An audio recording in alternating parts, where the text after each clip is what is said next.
Hallelujah, hallelujah, hallelujah, hallelujah, hallelujah,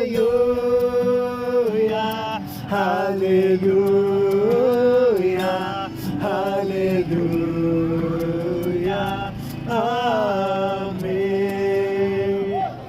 मेरे भाइयों, पहनना, अच्छा खाना, अच्छा पीना, अच्छा पहनना हम चाहते हैं, लेकिन हमारी जिंदगी बिल्कुल एक दिन खत्म हो जाएगी। हम इस दुनिया में सारे के सारे मुसाफिर हैं, सारे के सारे परदेसी हैं। इस जमीन पर हम अजनबी हैं। हमारा असल वतन जन्नत है, जन्नत से निकाले हुए हैं, ऐसे है ना। तो हम अगर जन्नत से निकाले हैं तो वापस जाने के लिए क्या करना चाहिए? जन्नत में जाने के लिए क्या करेंगे तो जन्नत में दाखिल होंगे?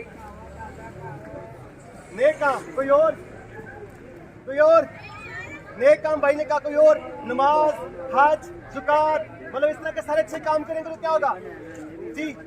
जन्नत में जाएंगे। लेकिन मेरा एक सवाल है, आदम अलैहिस्सलाम ने एक खता की, एक खता उनसे सरजद हुई, अल्लाह ताला ने उनको जन्नत से खारिज कर दिया। इब्लीस से एक खता सरजद हुई, अल्लाह ताला ने उनको जन्नत से खारिज कर दिया। ऐसे ना आज हमारी जिंदगी में कितने गुनाह हैं, कितनी बदियां, कितनी नाफरमानियां हैं। हम झूठ भी बोलते हैं, चोरी भी करते हैं, ज़नाकारी भी करते हैं, हरामकारी भी करते हैं, तो फिर हम पक्के के पक्के जहन्नमी ना हुए। मैं आपको एक मिसाल देता हूँ। एक गिलास है पानी का, उसके अंदर पानी डालते हैं, उसके अंदर एक कतरा जहर का डालते हैं, एक जहर का कतरा होगा, तो आप पिएंगे, पानी के गिलास को पिएंगे, क्यों? उसके अंदर जहर है। अगर उसके अंदर थोड़ा दूध डाल दे, चीनी डाल दे, पत्ती डाल दे, फिर पिएंगे? कतरा बीच में है जहर का, पिएंगे? नहीं पिएंगे, क्योंकि उसके अंदर क्या है? जहर है। तो हमारी जिंदगी भी इस गिलास की तरह है, हमारी जिंदगी की तरह गुनाह है। मतलब उससे ऊपर अच्छे काम डालते हैं, सारा कुछ करते हैं, फिर क्या खुदा ताला की ज़ात कबूल करेगी? हम गिलास कबूल नहीं कर रहे पानी का पीने के लिए, क्योंकि उसके अंदर जहर है, तो खुदा ताला की ज़ात हमें कबूल करेगी? नहीं कबूल करेगी। एक और मिसाल देता हूँ, एक साइड पे 5 किलो गाय का गोश्त रखता है, एक साइड पे 100 कुत्ते का गोश्त रखता हूँ, मिक्स कर देता हूँ, क्या आप लोग खाएंगे? नहीं खाएंगे। क्यों? क्योंकि उसके अंदर हराम और हलाल मिक्स है। हम इंसान होते हुए हमारी हिकमत ये कह रही है कि हलाल और हराम मिक्स है, तो खुदा ताला की ज़ात कैसे कबूल करेंगे? कैसे कबूल करेंगे? नहीं कबूल करेंगे ना। इसी तरह जन्नत में जाने के लिए हमें क्या करना चाहिए? अब तो जब आदम अलैहिस्सलाम ने खता की तो अल्लाह ताला ने उनको जन्नत से खारिज कर दिया, लेकिन माँ ने उनको एक सजा सुनाई, उनको कहा कि आप मेहनत मुशक्कत करोगे और जमीन को बोओगे, जब तो आपके लिए अंगूर और ऊँट के तारे उगाएगी, तो उनके लिए अंगूर और ऊँट के तारे उगाए। और हम हवा को कहा कि तू दर्द के साथ बच्चे जनेगी। जब हम पैदा हुए तो क्या हुआ?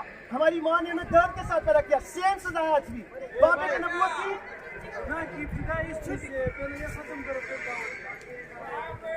ये खत्म करो, बाद में दावत करो। औरत की नस्ल से ईसा मसीह है।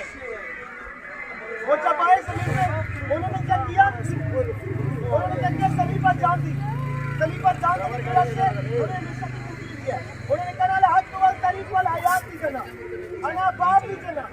उन्होंने कहा हर कोई भी रसूल के बगैर आसमान की बात में दाखिल नहीं हो सकता।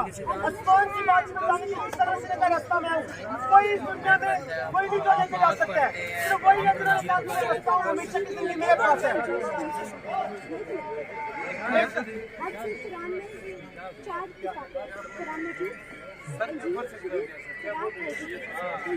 मैंने समझाया, मैं तभी क्योंकि आप बाहर थे इसलिए भी आए। मैंने बताया कि दुनिया खत्म होने वाली है, बिल्कुल दुनिया बिल्कुल खत्म होने वाली है। हम बिल्कुल अखीर ज़माना में जी रहे हैं, बिल्कुल अखीर ज़माना में जिंदगी गुजार रहे हैं जी, पता है। लेकिन हम सारा कुछ कपड़ा अच्छा पहनना चाहते हैं, खाना अच्छा चाहना चाहते हैं, हर चीज अच्छी चाहते हैं, लेकिन एक दिन ये दुनिया खत्म हो जाएगी। एक दिन हम सब मिट जाएंगे, हम सब पानी है, ये गाड़ी भी पानी है, हर एक चीज पानी है।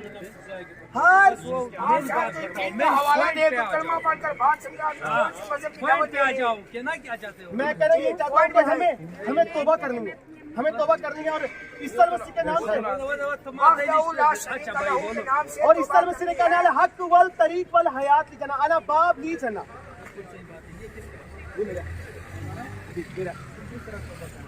मैं तौबा करता हूँ, हाँ इस्लाम में जायज़ है, जायज़ है, जायज़ है, जायज़ है, जायज़ है।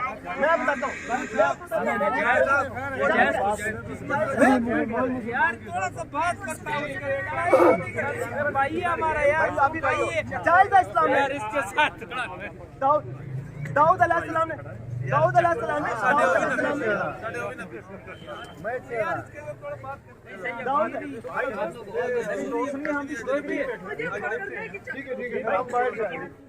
ऐसा माइंड नहीं करते, तबलीग करने दो। भाई दाऊद अलैहिस्सलाम ने तो भाई और ये इस्लामी मुमलिकत है यहाँ ऐसा ही है best of luck sir but just I want to say तो आपकी बातें बहुत अच्छी है माशाल्लाह। जायज बोलते हैं ये गुनाह है, तुम ये नहीं बोले जायज। अगर इस्लाम में जायज होता है म्यूजिक हराम और मैं अल्लाह ताला की तारीफ कर रहा हूँ। ज़बूर हर फजूल साल दाऊद अलैहिस्सलाम ने इबादत नहीं की, दाऊद अलैहिस्सलाम ने इबादत नहीं की, दाऊद अलैहिस्सलाम ने ज़बूर नहीं गाया। हम अपने नबी की सुन्नत के मुताबिक चलते हैं, लोग के लिए मोहब्बत के तौर यार पर हमें दाऊद बंदी में पढ़नी ही नहीं चाहिए भाई यार एक अपना आपने सुनी हदीस है राइट आपकी बात होगी तो बात म्यूजिक हराम नहीं है, मतलब पॉजिटिव जब अल्लाह ताला की तारीफ के लिए हम गा रहे हैं तो वो हराम नहीं है, लेकिन जब हम शैतान के लिए कर रहे हैं तो वो तो हराम है, ऑब्वियसली हराम है। लेकिन जब खुदा ताला की ज़ात में या उसकी तारीफ में गा रहे हैं तब तो नहीं हराम, क्या हराम है? तब हराम नहीं है। पॉजिटिव हराम नहीं है लेकिन नेगेटिव हराम है। अल्लाह ताला ने हमें अक्ल दी है, हम पहचान सकते हैं इस दुनिया में तकरीबन 4300 मज़ाहिब है, तकरीबन 4300 मज़ाहिब। जिस मजहब के पास जाएंगे, अगर आप एथीस्ट के पास जाएं तो वो कहेंगे हम साइंस पर ईमान रखते हैं, हम अल्लाह ताला की ज़ात पर ईमान नहीं रखते। अगर इग्नोस्टिक के पास जाएंगे तो वो कहेंगे अच्छा हम साइंस और खुदा पर ईमान रखते हैं। अगर आप जरतिश के पास जाएंगे तो वो आग की पूजा करते हैं। इस तरह दुनिया में मुख्तलिफ मज़ाहिब हैं, हर मजहब कोई ना कोई थ्योरी पेश करता है, लेकिन हमारे पास क्या अक्ल है ना खुदा ताला की ज़ात ने दी है कि हम हकीकत की तलाश करें, हम सच को तलाश करें। क्योंकि तौरात, ज़बूर, साहिब अंबिया, इंजील, कुरान मजीद में जब आप पढ़ेंगे तो वहाँ पे क्या लिखा है? ईसा मसीह ने कहा कि अनल हक वल तरीक वल हयात ली जना, अना बाब ली जना, रास्ता, सच्चाई, जिंदगी। उन्होंने कहा मैं हूँ। वो आए और सलीब पर जान दी, दफन हुए, तीसरे मुद्दम से जीते और उनके फिदिया देने की वजह से हमारा कफारा हुआ, हमारे गुनाह को मिटाया गया। हम सब इस जमीन पर परदेसी हैं, एक दिन हमने मर जाना है, लेकिन ईसा मसीह जल्दी आने वाले हैं, उनकी दूसरी आमद होने वाली है और जब वो आएंगे वो जिंदा और मुर्दों की अदालत करेंगे। उस वक्त हम सब कहाँ जाएंगे? अदालत में कटहरे में सामने खड़े होंगे, सब खड़े होंगे और जब अदालत होगी तो जो राइट साइड वाले हैं उनको कहेगा मुबारक, लेकिन जो बाएं साइड वाले हैं उनको कहेगा मैं लाऊं, वो लानती होंगे, उनको जहन्नम में डालेगा। लेकिन जो राइट साइड वाले होंगे वो जन्नत में जाएंगे हमेशा की जिंदगी के लिए। तो मेरे भाइयों, हम सब के पास सिर्फ एक रास्ता है। ईसा मसीह ने कहा अनल हक वल तरीक वल हयात ली जन्नह, बाब ली जन्नह, उन्होंने साफ साफ अपनी ज़बान से कहा था। अल्हम्दुलिल्लाह मैंने कुरान मजीद को भी पढ़ा हुआ है, तौरात को भी पढ़ा हुआ है, ज़बूर को भी पढ़ा है, साहिब अंबिया को भी पढ़ा है, इंजील को भी पढ़ा है। इसलिए उनका मुतालिया करके आपको बता रहा हूँ कि ईसा मसीह ने कहा अनल हक वल तरीक वल हयात ली जन्नह, और उन्होंने कहा कि कलमतुल्लाह, कलमतुल्लाह का मतलब क्या है? कुन फयकुन। अल्लाह ने कहा हो जा, हो जाता है। अल्लाह ने कहा आसमान बन जा, आसमान बन गया। अल्लाह ने कहा जमीन बन जा, जमीन बन गई। जो अल्लाह ताला की ज़ात ने कहा वो हो गया। अल्लाह सुब्हानहू तआला ने सारा कुछ अपने कहने से बना दिया, हर एक चीज को, सारी चीजों को बनाया, लेकिन इंसान को अशरफ मखलूकात बनाया। और जब अशरफ मखलूकात बनाया तो उन्होंने क्या किया? इंसान को जमीन पे भेजा। हम सब जमीन पे इस वक्त परदेसी हैं, बिल्कुल परदेसी हैं। वापिस जाना अल्लाह ताला की ज़ात के पास।